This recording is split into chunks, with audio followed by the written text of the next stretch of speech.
আল কোরআন যদি পরিপূর্ণ জীবন ব্যবস্থা হয়ে থাকে তাহলে হাদিস কেন? খুবই হাস্যকর একটা বিষয়, আমাদের সমাজে অনেকের মুখে এখন আজকাল এগুলো শোনা যায়। কোরআন যদি পরিপূর্ণ হয় তাহলে হাদিস কেন? কোরআন পরিপূর্ণ, কোরআন হলো মূল পাঠ, এটার ব্যাখ্যা গ্রন্থ হলো হাদিস। অতএব কোরআন পরিপূর্ণ হওয়ার সাথে হাদিসের প্রামাণ্যতার কোনো সংঘর্ষ নাই, কন্ট্রাডিকশন নাই, দুইটাই প্যারালালি চলে। কারণ হলো কোরআনের ব্যাখ্যার জন্যই আল্লাহ তাআলা রাসূলকে পাঠিয়েছেন। এখন যদি কেউ বলেন কোরআন তো পরিপূর্ণ, তাহলে আল্লাহ রাসূল পাঠালেন কেন? কোরআন জিবরিল দিয়ে পাঠিয়ে দিলেই তো হইলো।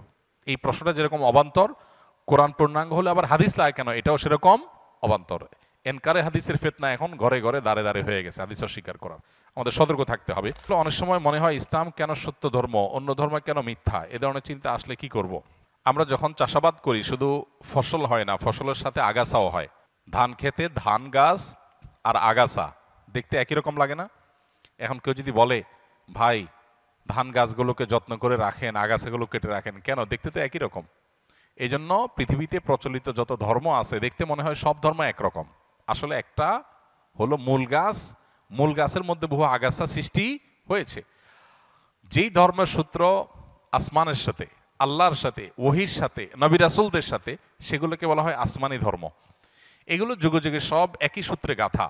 এগুলোরই সর্বশেষ ধারা হলো মুহাম্মদ সাল্লাল্লাহু আলাইহি সাল্লামের ধর্ম। এরপর আর কোনোটা আসবে না, এরপর কিয়ামত হয়ে যাবে। এই ধারার যে কোনো ধারার অনুসারী হলেই তিনি নাজাত প্রাপ্ত। এর বাইরে মানুষের সৃষ্ট আরো বহু ধর্ম পৃথিবীতে তৈরি হয়েছে, এগুলো কোনোটাই সঠিক নয়। এখন আমরা ওই যে আগাছা এবং মূল ফসল সম্পর্কে ধারণা না থাকার কারণে আমাদের কাছে দেখে এক মনে হয়, যে ধান গাছ আর আগাছার পার্থক্য জানে না তার কাছে সব এক মনে হয়, কিন্তু যে পার্থক্য জানে তার কাছে এক মনে হবে না। একটা হবে মূল গাছ, আর হলো আগাছা সৃষ্টি হয়েছে। আসমানি ধর্ম এটার ধারা শুরু হয়েছে কখন? আদম আলাইহিস সালাম থেকে শুরু করে নূহ আলাইহিস সালামের সময় এটার দ্বিতীয় ধাপ শুরু হয়েছে। এই যে হাজার হাজার বছর যাবৎ চলে আসছে, এরপরে এসে বহু মানব রচিত ধর্ম পৃথিবীতে শুরু হয়েছে।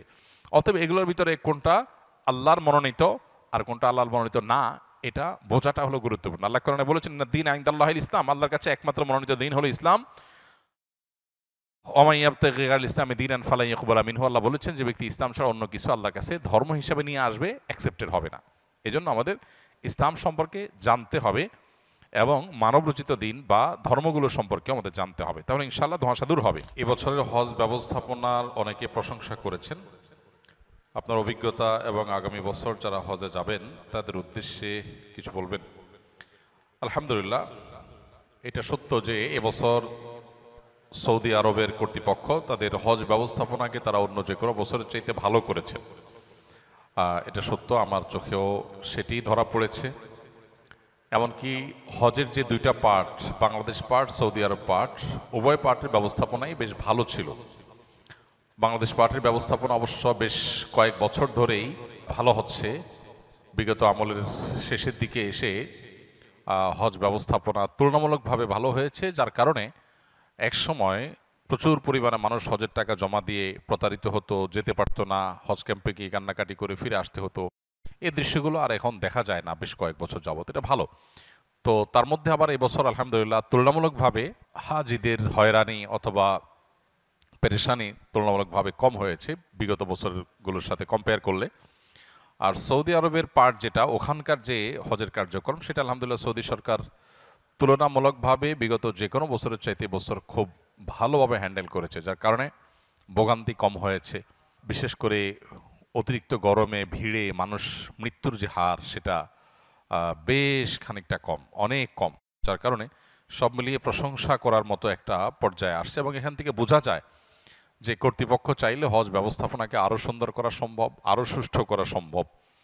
তো আমরা আশা করব সেটা তারা অব্যাহত রাখবে এবং হজ যদিও কষ্টকর একটা সফর, তারপরও এটা যেন তুলনামূলকভাবে মানুষের জন্য কম কষ্টের হয়, তুলনামূলকভাবে মানুষের জন্য যেন সহনীয় হয়, সেই জন্য তারা যথাযথ ব্যবস্থা গ্রহণ করবেন। তারা আন্তরিক হলে এবং সিরিয়াস হলে আসলে আরও অনেক ডেভেলপমেন্ট করা সম্ভব। আল্লাহ তাদেরকে সেই তৌফিক দান করুক, আমরা দোয়া করি। এবং সামনের বছর যারা যাবেন বা অন্য যে কোনো বছর যারা হজে যাবেন, আমার পরামর্শ হলো যে জীবনে যখনই হজে যাওয়ার তৌফিক হবে ইনশাআল্লাহ, হজে যাওয়ার আগে যথাযথভাবে বারবার একাধিকবার প্রশিক্ষণ নেবেন। যত বেশি প্রশিক্ষণ নেবেন, জানবেন, শিখবেন এবং সময় দিবেন, তত বেশি ইনশাআল্লাহ হজটা সুচারুরূপে সুষ্ঠুভাবে সুন্দরভাবে সম্পন্ন করা সম্ভব হবে। আমরা অনেকেই সরাসরি হজে চলে যাই, প্রপার ট্রেনিং বা প্রশিক্ষণ নেই না। এর ফলে যেটা হয় যে দুঃখ নিয়ে আমাদেরকে ফিরে আসতে হয়, কারণ দেখা যায় বড় বড় মেজর মেজর ভুল করে আমরা চলে আসি।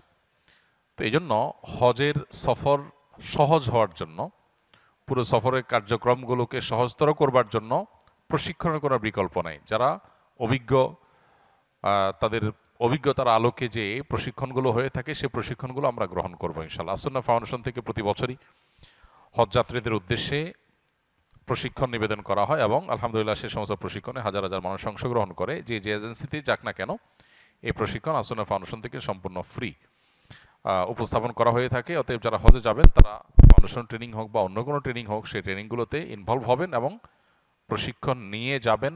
ইনশাআল্লাহ আপনার ইবাদতটাও ফলপ্রসূ হবে, সফরটাও সহজতর হবে ইনশাআল্লাহ।